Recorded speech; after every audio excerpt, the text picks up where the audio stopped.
Hi kids, hi parents, hi everybody, how are you all doing? Now is the time to read this beautiful book about Snow White and the Seven Dwarfs.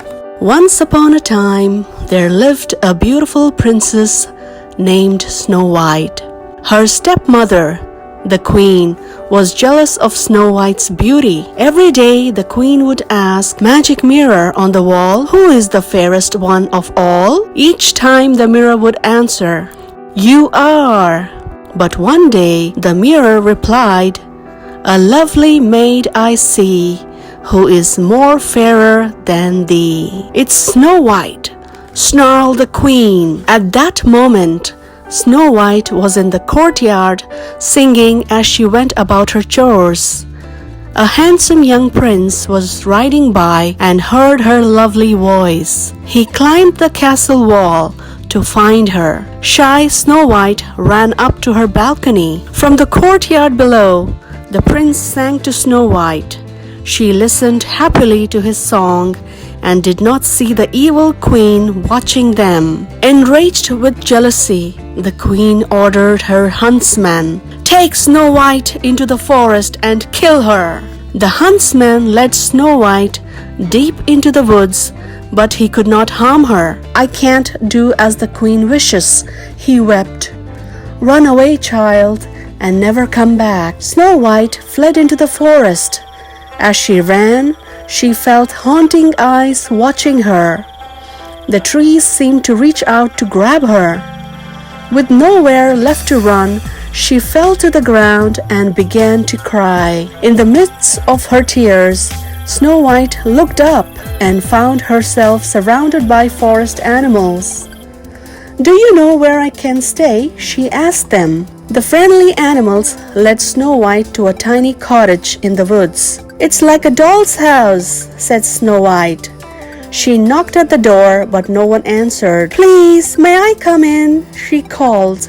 Slowly, she stepped inside. As Snow White wandered through the house, she discovered 7 little chairs and 7 little beds. "7 little children must live here. Let's clean the house and surprise them," the princess suggested. "Then maybe they will let me stay." Close by, the 7 dwarfs who owned the cottage were busy working in their mine. All day long, they dug for jewels. At 5 o'clock, it was time to go. Duck led Grumpy, Happy, Sleepy, Sneezy, Bashful, and Dopey home, singing and whistling as they went. When the dwarfs reached their cottage, the light was on. Someone was in their house. They crept inside and tiptoed upstairs to find Snow White fast asleep beneath their blankets. "It's a monster!" whispered one dwarf. Stepping closer, Doc cried out, "Why, it's a girl!" Snow White sat up and said, "How do you do?" She explained to the dwarfs who she was and what the evil queen had planned for her. "Don't send me away," she begged. "If you let me stay, I will wash and sew and sweep and cook," Snow White promised. At that, the dwarfs shouted, "Hooray! She stays!" And the happy princess ran to the kitchen to prepare dinner. The dwarfs rushed downstairs to eat, but Snow White said, "Supper is not quite ready. You will just have time to wash." "Wash?" cried the bewildered dwarfs. All the dwarfs but one headed to the tub. "I'd like to see anybody make me wash," said Grumpy. Just as Grumpy spoke, the other dwarfs pounced on him and dumped him into the tub. They scrubbed him squeaky clean. "You'll pay for this," growled Grumpy. Back at the castle, the queen asked the mirror once again, "Who is the fairest in the land?" "Snow White," answered the mirror. Then it revealed where the princess was hiding. The angry queen drank a potion that disguised her as an old hag. Then she created a magic apple. With one bite of this poisoned apple, Snow White's eyes will close forever, she cackled. The only cure for the sleeping spell was love's first kiss. Unaware of the queen's plot, Snow White and the 7 dwarfs sang and danced late into the night. The next morning, Snow White kissed each dwarf goodbye as he marched off towards the mine. Doc warned the princess, "The queen is a sly one, beware of strangers."